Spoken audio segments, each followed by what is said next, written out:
तो last topic आपका हमने डिस्कस किया motion of the charge particle in magnetic field. अब हम डिस्कस करेंगे motion of a charge particle in electric field. Motion of a charge particle in electric field, ये आपका अगला टॉपिक है, motion of charge particle in electric field. Motion of charge particle in an uniform electric field and uniform electric field। एक uniform electric field में charge particle की motion कैसी होती है, इसका डिस्कशन अब आपके साथ यहाँ पर हम करने वाले हैं। ठीक है। तो कंसीडर कीजिए, consider a particle of mass moving with velocity v in x direction। Consider a particle of mass m moving with velocity v। Consider a particle of mass m moving with velocity v and having charge q।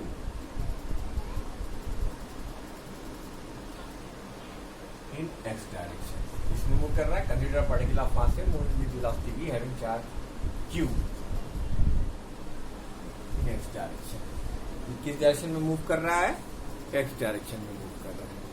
ठीक है, इसमें move कर रहा है, ये x direction में move कर रहा है इन x direction. entered into a region, entered into a of uniform electric field as shown, जैसे आपको शोन की गई। देखिए, अब हम इलेक्ट्रिक फील्ड दिखा रहे हैं आपके सामने। ये इलेक्ट्रिक फील्ड है, ये प्लस साइन है, एक पॉजिटिव चार्ज प्लेट है, और ऐसे ही ये एक नेगेटिव चार्ज। तो आपको इलेक्ट्रिक फील्ड के चैप्टर से ही मालूम है कि इसकी जो डायरेक्शन होगी इलेक्ट्रिक फील्ड की, वो पॉजिटिव से नेगेटिव की तरफ होगी। अब आपका जो चार्ज पार्टिकल है वो इस डायरेक्शन में मूव कर रहा था, ये एक्स डायरेक्शन। जैसे ही वो यहाँ पहुंचेगा, अब उसकी डायरेक्शन ऑफ मोशन तो ये होनी चाहिए थी, लेकिन बेटा ये जो डायरेक्शन है उसके पास वेलोसिटी, ये उसका एक्स कंपोनेंट है, या यू v वेलोसिटी जो आपने मानी है, चलिए यू मान लीजिए, यहाँ पर अब यू वेलोसिटी है। लेकिन इसके ऊपर एक इलेक्ट्रिक फील्ड जो कि परपेंडिकुलरली डाउनवर्ड डायरेक्शन में लग रही है, और इसके पास चार्ज q है, जिसकी वजह से ये y डायरेक्शन में एक्सीलरेटेड मोशन पा जाएगा, जबकि x डायरेक्शन में इसकी मोशन कांस्टेंट वेलोसिटी से चलती रहेगी। यानी इसका पाथ क्या होगा? हो जाएगा, देखिएगा। ठीक, उसके बाद फिर ये टेंजेंशियली आउट हो जाएगा। यहाँ तक की बात हो रही। मान लीजिए कि ये इलेक्ट्रिक फील्ड जिस रीजन में अप्लाई है उसकी लेंथ l है। ठीक, अब आप मानकर यहाँ पे प्रूविंग शुरू करेंगे। हम ये देखना चाहते हैं कि ये जो कर्व है, इस कर्व का नेचर क्या है। ठीक, तो सपोज कीजिए कि ये वर्टिकल डिस्प्लेसमेंट इसका y होगा। गैलीलियो लॉ ऑफ इंडिपेंडेंस के अकॉर्डिंग किसी भी कर्व पाथ की मोशन को हम दो इंडिविजुअल इंडिपेंडेंट मोशन में रिजॉल्व कर सकते हैं। यहाँ पर एक हमारा जो मोशन है वो आपका x कंपोनेंट है और दूसरा आपका y कंपोनेंट है। ठीक है, एक x कंपोनेंट है और एक y कंपोनेंट है। तो call let particle remain in electric field, let particle remain in electric field, electric field for time t। Then मान लो कि इलेक्ट्रिक फील्ड में टी टाइम तक रहता है। देन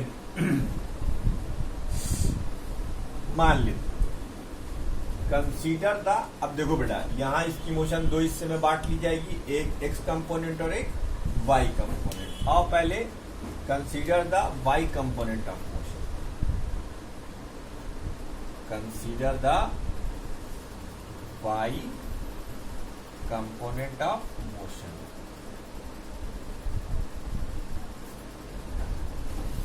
ऑफ पार्टिकल, इनिशियली इसके पास हॉरिजॉन्टल वेलोसिटी थी, वर्टिकल नहीं, तो initial vertical velocity, initial vertical velocity, ये uy जो है वो 0 हो जाएगा। अब वर्टिकल डायरेक्शन में इलेक्ट्रिक फील्ड है, तो force experience by the particle क्या हो जाएगा, force experienced by the charge particle।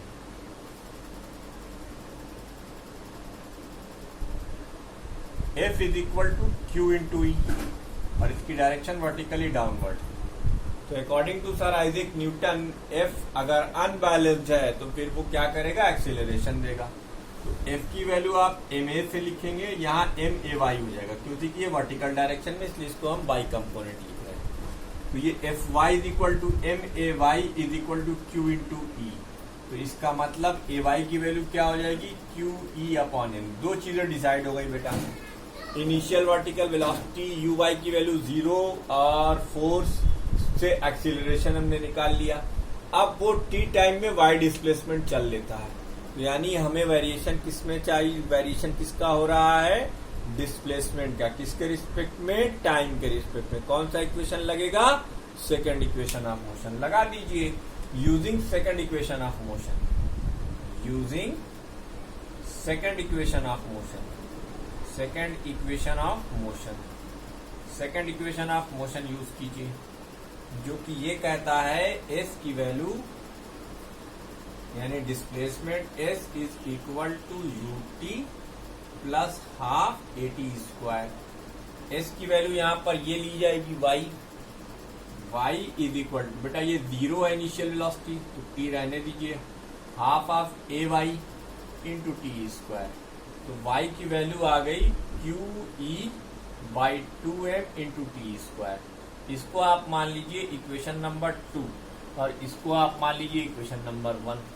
ठीक, तो आपने वर्टिकल कंपोनेंट निकाल लिया। अब इसका हॉरिजॉन्टल कंपोनेंट कंसीडर करेंगे। पहले आप वीडियो को पॉज करके ये सब कुछ नोट कर लीजिए ताकि हम इतना मिटा के आपको दिखा सकें।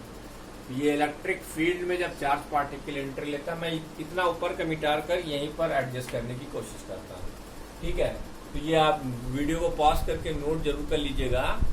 ठीक, अब इसको हम एडजस्ट करने की कोशिश करते हैं। ठीक है, तो जितने टाइम में वो वाई डिस्प्लेसमेंट चलता है उतने ही टाइम में तो वो एल डिस्टेंस भी चलता है और उसकी वेलोसिटी v होती है। तो consider the x component of velocity, consider the x component of velocity, x component of velocity, अरे x component of motion, motion of particle.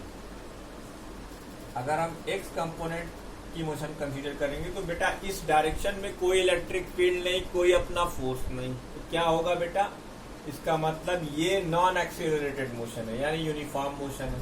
तो यूनिफॉर्म मोशन में जो डिस्टेंस ट्रैवल्ड होती है वो वेलोसिटी इनटू टाइम होती है, यानी हम लिख सकते हैं L is equal to u x into t. यहां से आप t की वैल्यू निकाल सकते हैं L बाई यू एक्स। इसे आप मान लीजिए इक्वेशन नंबर 3। क्या मान लिया आपने इसे, इक्वेशन नंबर 3 मान लिया। अब जैसे ही इसे आपने इक्वेशन नंबर 3 माना, आप सब्स्टिट्यूटिंग, आप एक काम करिए, सब्स्टिट्यूटिंग t फ्रॉम 3 इन 2, देखिए आपका इक्वेशन आ गया, y is equal to Q E by 2m into t की जगह पर आप क्या लिखेंगे, L square upon u square. बेटा यू है, ये हमने यू माना था, यू स्क्वायर, ये आ गया Q E by 2m u square into L square. आप देखिए y और l में रिलेशन कैसा है, क्योंकि किसी दी हुई फील्ड के लिए E की वैल्यू कांस्टेंट, चार्ज पार्टिकल का चार्ज कांस्टेंट, उसका मास कांस्टेंट और उसकी इनिशियल वेलोसिटी कांस्टेंट, तो y directly proportional to L square है। बच्चों अब हम ये वाला पोर्शन इरेज करेंगे। ये देखिए इरेज किया और नीचे हमने लिखा, तो अगर सब कुछ कांस्टेंट है तो फिर y directly proportional to L square होगा, y directly proportional to L square. इसका मतलब hence path of the charge particle, path of the charge particle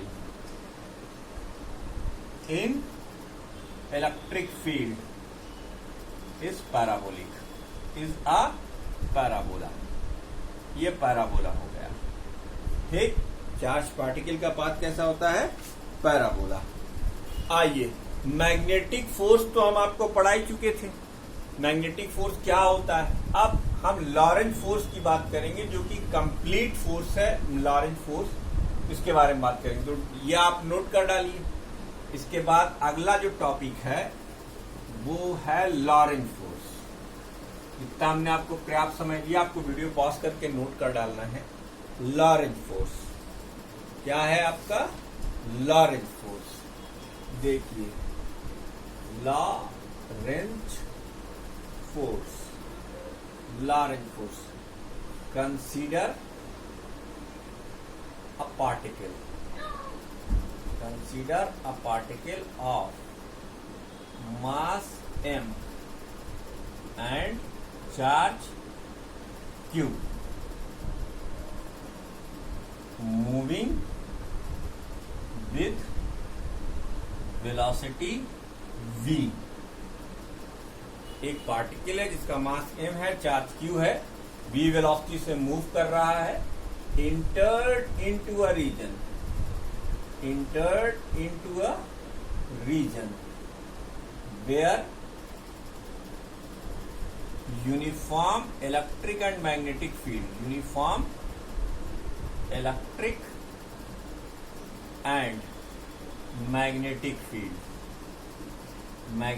field of magnitudes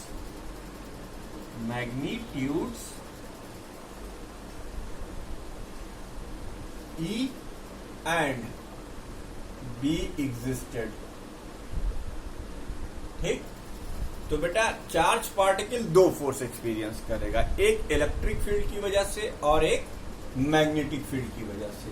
तो आप लिखेंगे net force experience by the charge particle, net force experienced by the charge particle, charge particle. ये होगा force due to B यानी magnetic field, and force due to E यानी electric field. Force due to B and force due to E. तो force due to B आप पढ़ कर आए हैं, इसे कहते हैं मैग्नेटिक फोर्स, मैग्नेटिक फोर्स। और ये क्या है? Electric force, electric force. तो मैग्नेटिक फोर्स की वैल्यू आपने पढ़ी है Q V cross V vector form में। एफ जो टोटल वो एक्सपीरियंस कर रहा है, ये क्या पढ़ी है आपने? Q V cross B. और इलेक्ट्रिक फोर्स क्या पढ़ा है आपने? Q into E. तो क्यू यहां से कॉमन ले लीजिए, ये net force experience by charge particle in magnetic field हो गया। इसी को हम लॉरेंज फोर्स के नाम से जानते हैं। क्या है ये? आपका Lorentz force. The Lorentz force is the net force experience by the charge particle in combined electric and magnetic field, both is known as Lorentz force. Cyclotron आपके सिलेबस में नहीं है। एक बात, एक चीज इसमें हम और आपसे डिस्कस कर दें, है ना, कि suppose that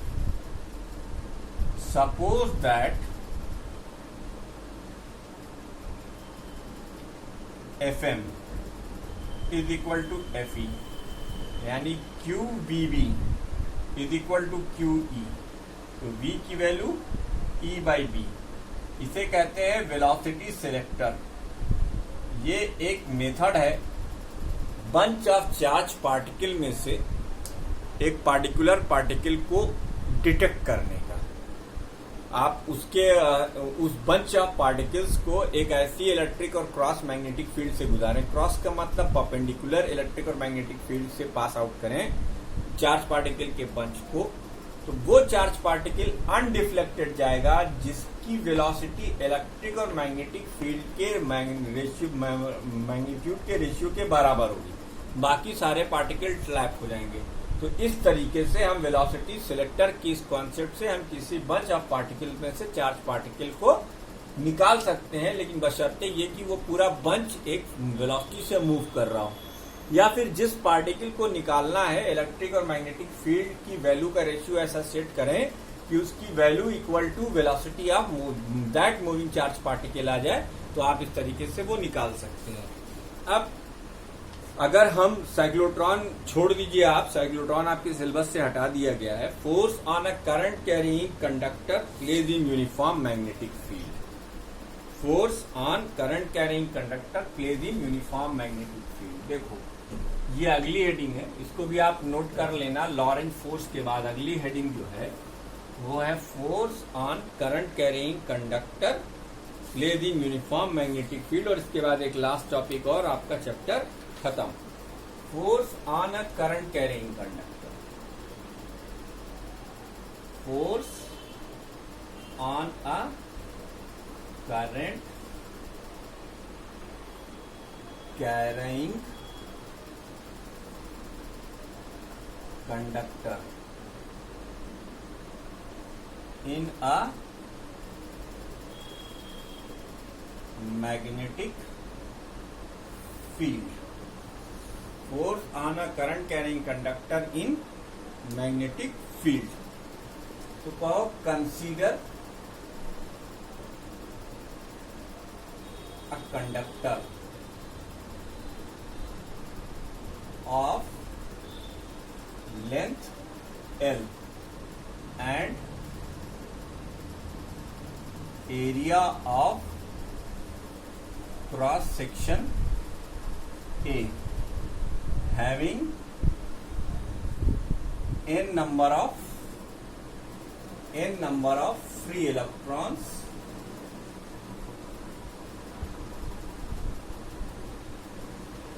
per unit volume is placed in uniform magnetic field, is placed in uniform magnetic field, uniform magnetic field as shown, which is carrying a current I। चलो बेटा देखो ये तुम्हारा एक कंडक्टर है, इस कंडक्टर में जिसकी लेंथ L है, इसका area of cross section A है, ये एक क्रॉस मैग्नेटिक फील्ड में रखा हुआ है। यानी इस पूरे रीजन के अंदर मैग्नेटिक फील्ड की डायरेक्शन क्या है, इस व्हाइट बोर्ड के प्लेन के परपेंडिकुलरली डाउनवर्ड। हमारी एक उंगली सेट हो गई, फ्लेमिंग का लेफ्ट हैंड रूल। अब अगर हमने इस कंडक्टर को एक बैटरी के दो टर्मिनल से जोड़ा, एक पॉजिटिव एंड से एक टर्मिनल को जोड़ा और दूसरे को नेगेटिव एंड के टर्मिनल से जोड़ा, तो बच्चों यहां से एक करंट फ्लो करेगी I। इस करंट की वजह से इस कंडक्टर में एक इलेक्ट्रिक फील्ड आ जाएगी। क्या आ जाएगी? Electric field. अब conductor contain enormous number of free electron. चलिए हम एक इलेक्ट्रॉन की बात करते हैं जो कि यहां पर है, ठीक। तो इस अप्लाइड इलेक्ट्रिक फील्ड की वजह से ये इलेक्ट्रॉन में ड्रिफ्टिंग होगी, यानी इसके पास एक वेलोसिटी आएगी v ड्रिफ्ट वेलोसिटी आ जाएगी, ठीक है। आहा, दो चीजें आ गई हमारे पास।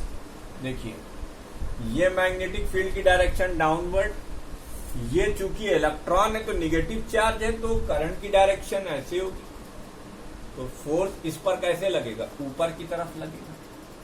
बहुत सीधी और सफा बात है, कॉन्सेप्ट में कोई झोल झाल नहीं, सीधा सीधा ये फोर्स एक्सपीरियंस करेगा एफएम ऊपर की डायरेक्शन में, ठीक। ऐसे ही the force experience by an electron,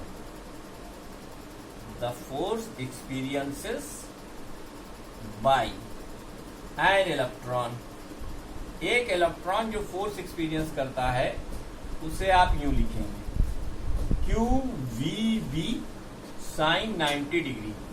लेकिन बेटा इलेक्ट्रॉन के लिए चार्ज क्यू की जगह ए लिख दिया जाएगा और इसकी वेलोसिटी, ड्रिफ्ट वेलोसिटी है वीडी लिख दी जाएगी। बी हमने मान रखा है, साइन 90 की वैल्यू 1 होती है, इसको छोटा एफ मानो, है ना। तो net force experience by all the electrons, net force experience by all the electrons, net force experiences by all the electrons of the conductor, Fm। इसकी वैल्यू क्या हो जाएगी, number of electrons per unit volume, कितना माने हो n। तो n में al का मल्टीप्लाई कर दोगे तो ये टोटल नंबर आ जाएगा इलेक्ट्रॉनों का EVDB, और force experience by 1 electron FM। तो ये हो गया NAL इंटू VEVDB। भैया NEAVD क्या होता है, और सर करंट होती है, और क्या होता है। तो FM की वैल्यू क्या हो गई, ये हो गई ILB। क्यों, चूंकि NEAVD की वैल्यू होती है I। ये वो फोर्स है जो कोई कंडक्टर किसी मैग्नेटिक फील्ड में एक्सपीरियंस करता है। ये वो फोर्स है जो कोई कंडक्टर किसी मैग्नेटिक फील्ड में एक्सपीरियंस करता है, उसकी वैल्यू क्या है, ILB है, ठीक।